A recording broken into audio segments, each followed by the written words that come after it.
Ethereum's scaling issues are not unfamiliar to anybody here, I'm sure, right? Transaction throughput, gas fees. Anybody who's done an Ethereum transaction recently knows how expensive it can be. So we are at the very beginning of Web3 adoption with a very small percentage of the world using Web3. If we have problems like this at this stage, how are we going to scale to millions, tens of millions, hundreds of millions, maybe even billions of users? And could a multi-chain future be the answer? Joining us now, we have Violet Abtahi from Boba Network and Lin Dai from OneOf in a panel moderated by CoinDesk's Sam Kessler. I just said hi to him. Yeah.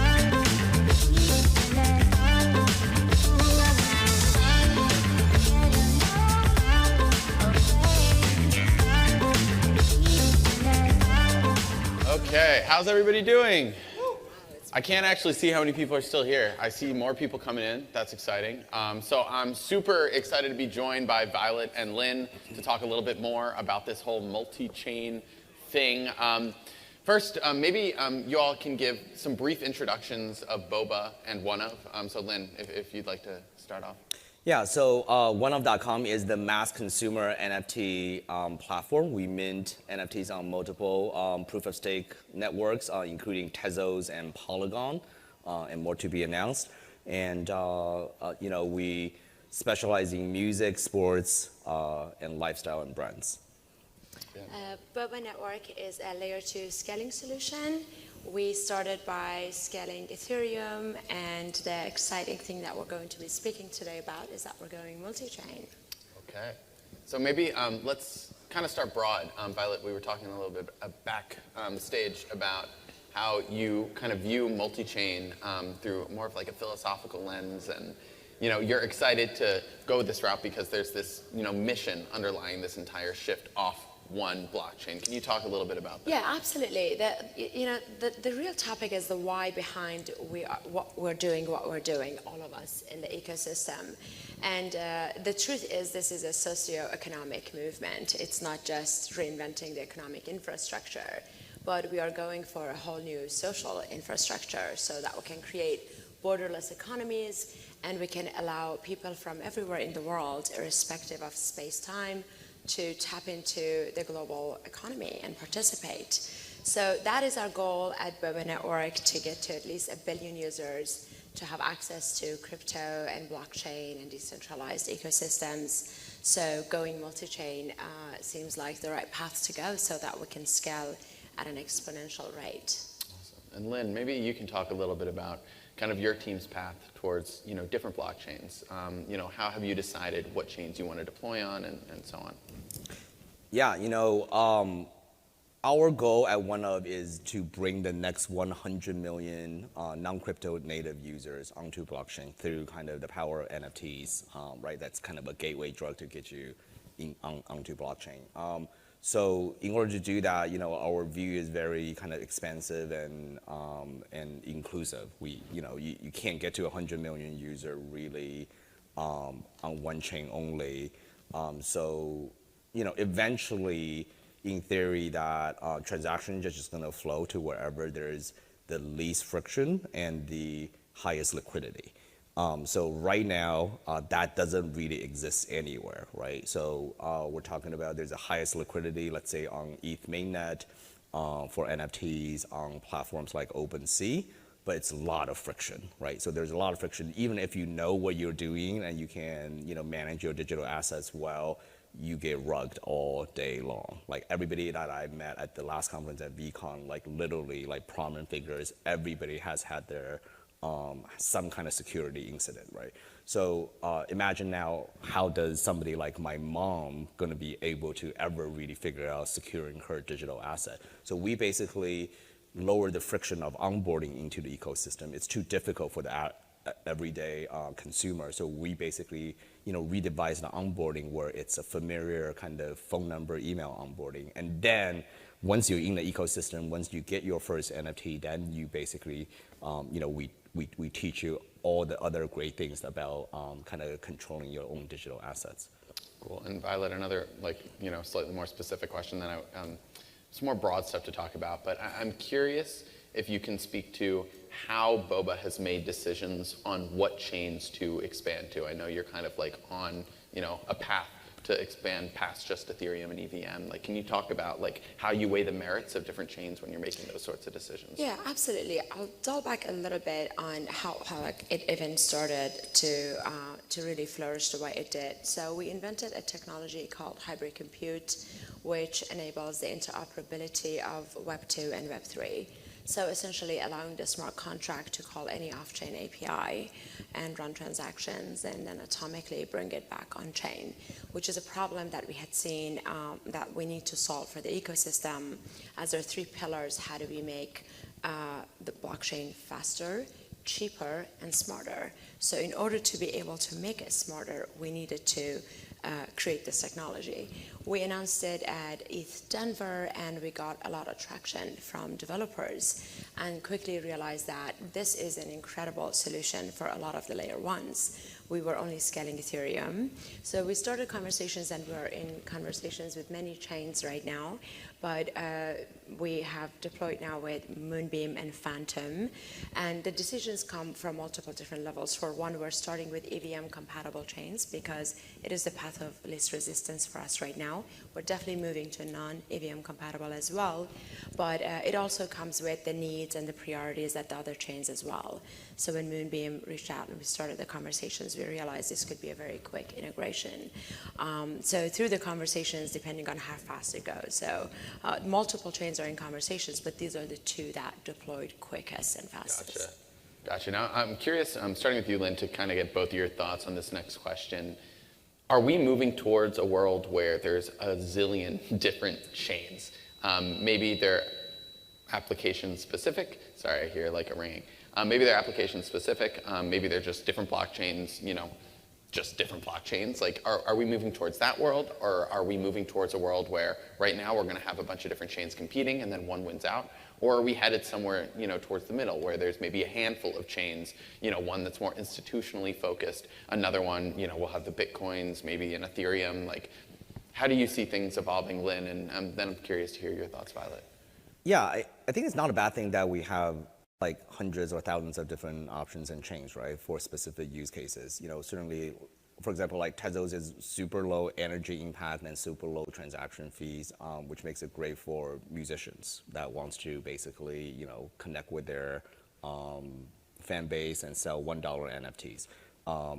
There's not going to be, I don't think there will be like a one chain to rule them all versus there'll be an interface layer that's going to basically make the consumer forget that you're even on blockchain. It doesn't matter what chain it is. There's going to be interoperability, that your assets will be safe transferring from chain to chain, that the consumer don't have to worry about remembering which chain it's on, right? Your wallet interface will basically work with multiple chains, and that's kind of where I see the future is. Gotcha. And how about you, Violet? Which future are we moving towards? Well, the future that I think we all dream of is a future that when a user is using this technology, doesn't even know there's blockchain or whatever that it is that's behind it, right? They can just come in, and it's so easy and it's so smooth, and with a click of a button, you can just tap into this borderless, incredible ecosystem that allows you to communicate with the rest of the world. But I think it's going to be a combination of everything you just said. So yeah, some chains won't be around in a few years, but obviously their presence and their innovation and the do's and the don'ts will teach a lot of us a lot for the ecosystem. Some chains will merge, right? But I do believe that there's going to be multiple. Some will be more horizontally focused, some will be more vertically focused. I think a Boba will be both, because, for example, once we move to the institutional use cases, as Lin mentioned, they're not going to want to have neighbor applications, right? They're going to have their own specific environment and have a more quiet and private space. So you will have to offer them that. And some applications will want to be actually neighboring and all be in the same ecosystem and cross-bridging and working together. So it will be a combination. Yeah, going back to you, Violet, based on your response, I'm curious to hear a little bit about whether and how you think of security with regards to like centralization. There's different kinds of approaches towards creating a blockchain, and I'm curious whether it's your view as a platform, or you feel it's your responsibility as a platform providing infrastructure, blockchain infrastructure, to take a position on what is decentralized technology, or does decentralization not really matter, or does it fall somewhere in between? I'm sure it does. Like, how do you think about those sorts of things? So those are two questions, security and blockchain. Does it matter, right? Yeah. Those are two separate questions. So in the security part, I would say absolutely it does matter. We sit in a sweet spot in a sense that we use the layer ones as a security layer, so the security is inherited in a rollup. So, it's secure. But we also, when we move to cross-chain, we do need to create bridges and build bridges that are more secure. Even in the TradFi world, when we look at Swift, there is security issues and problems, but it's still widely used because assets want to flow and move around, and you can't stop that from moving and flowing. But we do have to continue to build on the security. It's a huge matter, and I think a lot of intelligent people, not a lot, a handful of intelligent people in the ecosystem are building for that. So kudos to all of those, and we're all for support of that. Now, on whether blockchain and decentralization matters or not, absolutely. That's the reason why a lot of us left what we were doing and we tapped into the ecosystem to build a decentralized future, because a decentralized future is a permissionless, peer-to-peer, we call it trustless, but I was having a conversation yesterday with someone who was talking about the truth.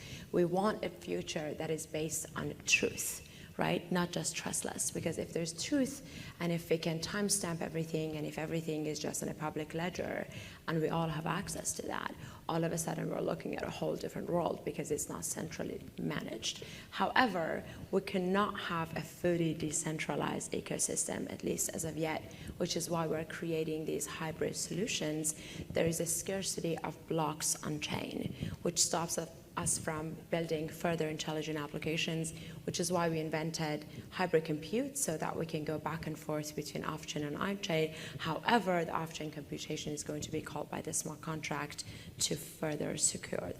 Gotcha. So thinking about all these, different kinds of blockchains, back to you, Lin, have you noticed any trends in terms of whether there are particular properties that I hear I don't know what I hear.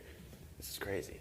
Anyway, have you noticed any specific properties of chains that tend to infer more value onto NFTs? Like if you go to this kind of a chain versus this kind of a chain, how do you think about that from your, seat? Yeah, I think it's very early, right?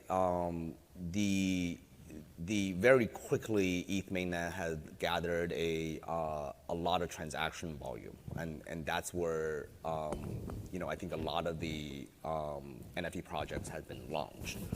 So there are basically kind of interesting competing ecosystem bubbling up, right? Tezos being a very strong one, Polygon being a very strong one, Solana being a very strong one. So they all have very passionate user base, right? For NFTs, community is the number one kind of quality you want when you're deciding on which blockchain to build on. And number two is really, really looking at the number one ecosystem on ETH mainnet, what are the problems that other projects can solve, is really it's high gas fees, right? So whoever, I don't know if any of you guys minted the other side D, that was a $6,000 gas fee mint.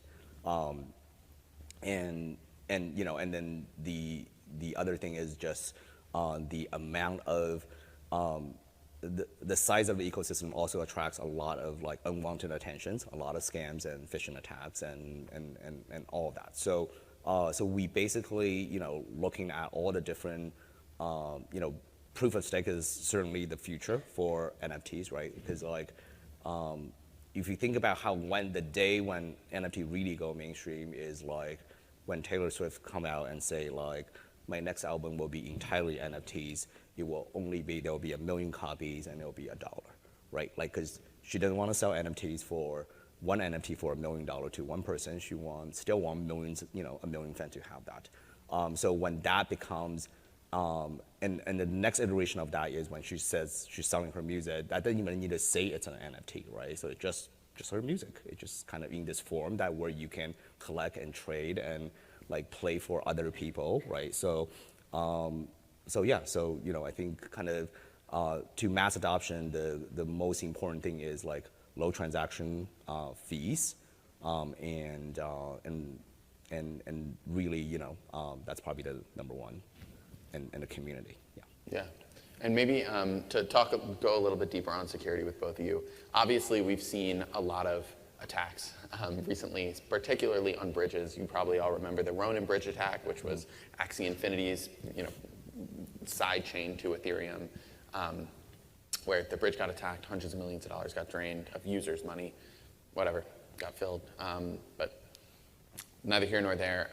I wonder whether you think that we're moving towards a multi-chain future that's more the model of like, say, a Cosmos, which is a bunch of different chains that can all be deployed somewhat permissionlessly, or a Polkadot, which is more of like a hub and spoke model where you share the security between all of the chains. Are we moving towards more of an Ethereum, which is, again, this more permissionless system, but it's obviously different from Cosmos in a lot of ways in terms of, it doesn't offer this like SDK and like consensus mechanism that Cosmos does.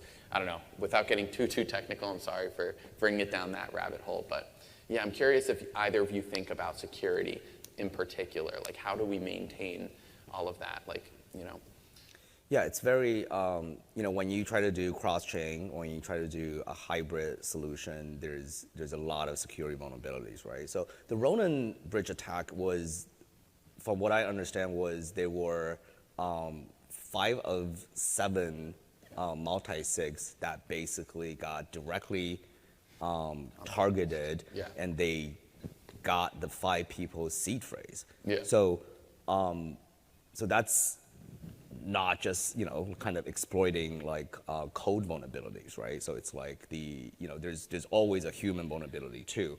So yeah, so it's I think the solution is probably not one. There's probably multiple solutions going to exist, and probably a certain level of security will be kind of enough for a certain type of application, and for some crazy application that needs like really a lot more security, that is you basically pay additional kind of resources against that, right? So. Mm-hmm. Now, I'm curious, Violet, to talk a little bit about like what kind of constraints do you think are placed on a person by forcing them to use a particular blockchain? Like if I'm to start a new product, if I'm to do something like OneOf, and I say, hey, I'm only going to be on Ethereum, what kind of constraints does that put on a person versus a world where it's much more multi-chain? You have a lot more optionality in terms of what chain you want to use to, say, purchase or sell NFTs.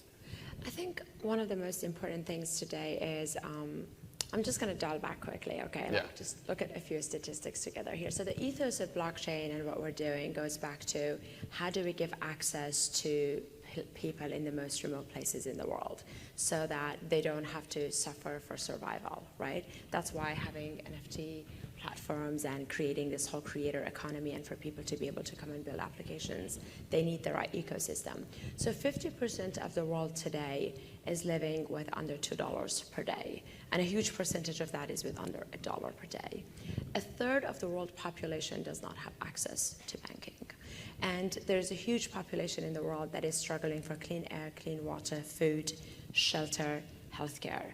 How much money do these people have in their pockets to tap in and to mint an NFT, or to come in or even create art and put it on a chain and have the world come and participate, right, and give them access? That we're not there yet. You have to be at a certain level of financial freedom today to be able to even have any certain kind of activity on chain, which is why we think the multi-chain is an extremely important strategy for the future, because if you want to come in and you're some privileged person who has enough dollars in your pocket, yeah, you can launch an NFT series on Ethereum and you don't have to care about the cost of minting, right? Or maybe even about security. So you can compromise. But I think the most important thing for the future is to give those options to people. So I can come in as a participant and say, I prefer to have a cheaper transaction fee if it's not as secure, it's okay, or I need this to be absolutely secure, it's okay if the transaction fee is higher, or you know what, I need to be able to create dynamic NFTs, therefore I need to be able to use certain machine learning algorithms and computation off-chain, or I need to build a game and I need to be able to use off-chain computation, therefore I need that hybrid compute solution that allows me to participate in that. Yeah. So optionality is extremely important for the future, which is why we have to go multi-chain so both developers and users can choose their environment that they want to come in, tap in, and participate in. Yeah, you mentioned the creator economy at some point there, which leads into another question for you, Lin, around, how do you think this whole multi-chain ecosystem has lent itself better to that, the creator class? So definitely totally agree with Violet on kind of the optionality, right? I would say the giving the people the option is like, just because the transaction fee is low doesn't mean it's not secure, so networks-wise. So I want to kind of point that out, right? So, we're talking about, like, if you think about my parents' generation, right? Like, the way to be an entrepreneur is like start a restaurant, right? Or like some kind of small physical business. And then when you come to, I started my first company out of my dorm in Web 1, and like that was like a huge revolution where you can build a digital business from like, anywhere in the world, and you can reach millions of buyers or like readers or whatever the business model is, right? And we have now shifted to, Web 2 has shifted to like anybody can create content, right, on these centralized platforms, and really quickly, if you're good at it, amass millions of eyeballs. All of these creators, almost none of them are making a living doing this. It's just not possible because the economic value are accrued to the centralized platforms, right? So NFT is like a brand new way. It will change the economy as we know it and entrepreneurship as we know it, right? So the challenge is like the kid next door that is doing toy reviews, that is getting tons of views on TikTok, that's getting paid nothing. How to mint an NFT of the video is like very hard for that kid to like figure out how to do, right? So we're just like, I think there's a huge kind of economy that's gonna burst for creators once you lower that barrier. And once you make it just as easy as some kid uploading a video to TikTok, they can make that into a NFT to share with their most rabid fans and give their fans like whatever utility they want to give the fans. Sure. If I can drill on this a little bit more, it's a little bit off the topic of multi-chain, but you raise this whole NFT creator NFT example. I wonder what you think, Lin, about whether NFTs should include utility, which I think is particularly of relevance in this whole multi-chain thing, just because if the chain is cheaper and faster and less known, maybe utility is where a lot of that value would be derived. Or do you think that we're headed towards a creator future? And Violet, I'm curious to hear your opinions on this as well, because I know you've been thinking a lot about the creator economy. Are we moving more towards this sort of speculative model where if my brother's a musician, if I sell a music NFT, that song is the NFT. I don't actually want any utility behind it because it's a lot cleaner to just have this speculative song or album asset. How do you think about that?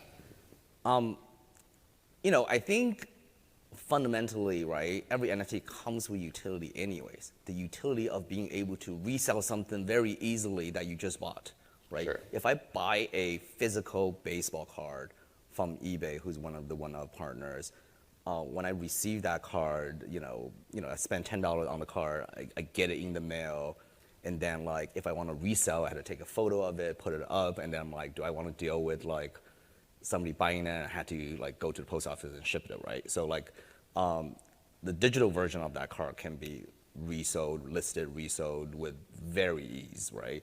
So that is a like utility built into every NFTs is transferability. So now on top of it, we are a big proponent of utilities, but I can definitely see like a lot of art NFTs, music NFT being the purest, just the art form, right? That is, I make this song and only my 10 biggest fans will have that song, right? So I can certainly make that choice, and that certainly depends on what's my relationship with my community. That value can really go up or down, like, not because I gave it any extra utility or not. As a platform, we try to tie everything together. We're actually, back on the multi-chain topic, we're launching the first ever NFT collection minted on 2 chains. So on both Tezos and Polygon, we give our users, our community, the choice. When you're minting the one pass, which is loaded with utility, you get the one pass, you can get to all the allow lists for like Muhammad Ali draw, for Biggie Smalls draw, for free NFTs basically for life on our platform. And also in real life, we're experimenting with in real life benefits, partner with about 1.6 million restaurants and hotels to give you discounts and perks. All of that is kind of gated in this 2,600 NFT collection. So there's a lot of utilities that we're experimenting with as a platform, as something that's, that we feel like is something we want to give to our community. But for kind of individual artists or athletes or creators, I think the choice doesn't have to always come with utilities. Gotcha. And Violet, maybe more broadly speaking, how's your team working to empower creators with what you're working on?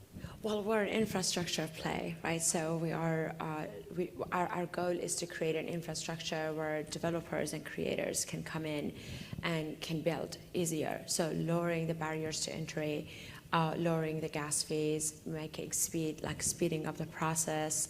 Back to the question, and I echo everything Lin said, NFTs come with an inherent value of utility.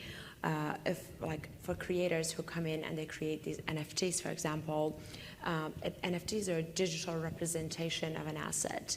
An asset can be intelligent now with a digital representation on chain, therefore it can be dynamic. So when we can give them the capabilities of having computation and having a more intelligent space to be able to build, now they can come in and create assets that are moving and increasing in value, and they can change value as well. Because as a creator, you come in with a thought and with an innovation or a creation, but 6 months or a year down the line, there's so much more you can do with this. So allowing them to do that is very important for us. So as an infrastructure, our goal is to be able to allow both developers and users to come in and use the space in a much more smoother way and lowering the barriers to entry for them. Now, to shift gears a little bit, I'm curious, this might seem a little bit out of left field, but have you all been thinking about the bear market as it relates to this multi-chain ecosystem? Maybe Violet, starting with you, have you noticed certain chains seem less viable now that, whether it be their native token or their community, has started to drop off as a result of what we hope is a temporary, scaling back of activity? Well, it definitely has affected the entire ecosystem, right? All of the chains, everybody has been impacted because the financial ecosystem is dropping. So people are spending less money and there's less liquidity happening. So it's affecting everyone on multiple levels. But our perspective on the bear market is actually pretty positive because every time there's innovation happening and we are at the stage of implementation, which is where we are, there's a lot of projects that come up that aren't actually innovating or that they're just getting a lot of light because of PR and marketing, and they take a lot of their resources and they take it in when they could go to those projects that are actually innovating. So one of the things that's going to happen within a few months is a lot of those projects are going to get filtered out, right? The projects that are actually innovative and are meaningful are going to stick around, are going to come out of the end of this tunnel stronger. Another thing that happens during a bear market is people are heads down building. So it's focus time, it's innovation time, and we sit in a sweet spot where we have runway for a few years, so we don't have to worry about that, and we're not only letting go of people, we're hiring and we're more focused on innovation. But I think that goes for a lot of projects as well. So we have a pretty positive outlook on it, and it also gives us more responsibility. See, like out of the last bear market in crypto, a lot of DeFi came out, and it changed the world of finance as we know it today. The same thing is going to happen between like 9 to 18 months. We're going to see incredible applications, dApps coming out, and innovation coming out. So we have a pretty positive outlook and feel pretty responsible to innovate furthermore. Gotcha. And Lin, I'm curious because you also have a different perspective or viewpoint on this from the standpoint of somebody who works on NFTs. Like, how has the bear market impacted your business and your thoughts on what kind of a multi-chain ecosystem we're moving towards? Have you, and let me just tack on to that, have you noticed certain networks have been more significantly impacted in terms of NFT values than others? Yeah, we as a NFT platform as a whole has been very not impacted at all because actually significant portion of our users actually transact with Private Card because they're first-time buyers. So to somebody that is that was just gonna go get a Muhammad Ali NFT for $250, they're always gonna there's always demand and they're fighting for that allow-less spot, right? So I think the broader NFT marketplace ecosystem is kind of eerie right now. There's 70-80% drop off in kind of transaction volume. OpenSea volume dipped below I think $1 billion for the first time, and most marketplaces are not going to survive on a 2.5% model, right? OpenSea has the volume, have over-raised significant amount. They will be dominant in the ETH kind of mainnet NFT space. A lot of the niche NFT marketplace, we know for sure they are for sale right now. So it's kind of scary, but it's good because there are projects that can continue to build, that can focus on building, and there'll be less noise.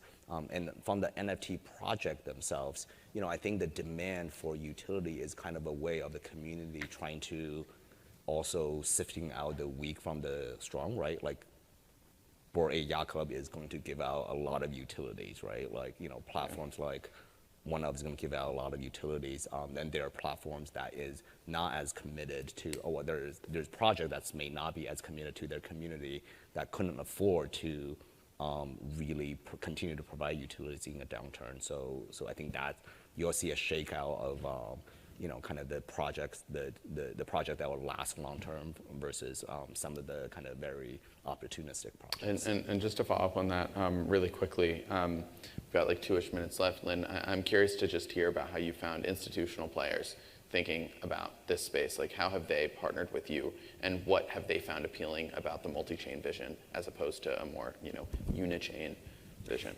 Yeah, I think we found it's the time where brands are finally really feel vindicated, and they're like, wow, we can actually do NFTs for the average consumer without feeling like it's a failure of a project. It's not measured by how many resale transaction volume. So we just announced a global deal with Anheuser-Busch, the biggest beer company in the world. We're their NFT partner. We launched a Snapple NFT, and we have beer NFT coming out. We're talking to everybody in kind of the financial institution world to consumer product to high-end luxury goods. So I think what you will see is actually some of the most well-known brands really adopting NFTs and make that accessible entry point for the consumer. Gotcha. And last question for you, Violet.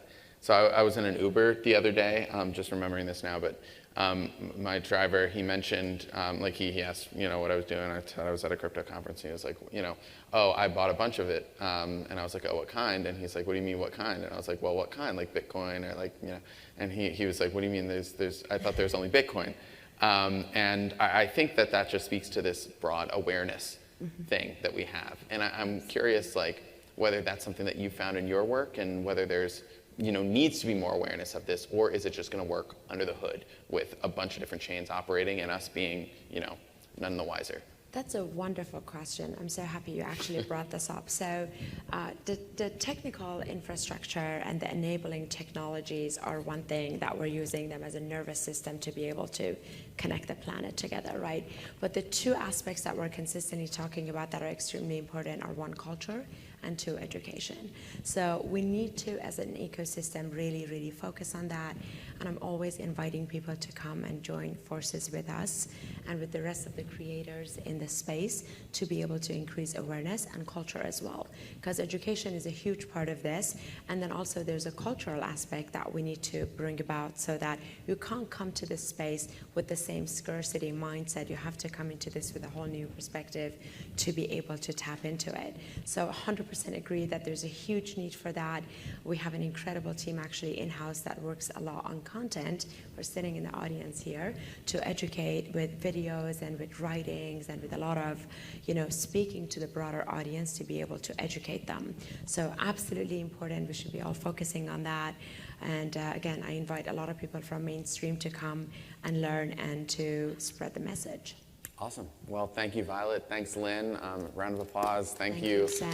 Yeah. Glad we were able to do this. Appreciate it.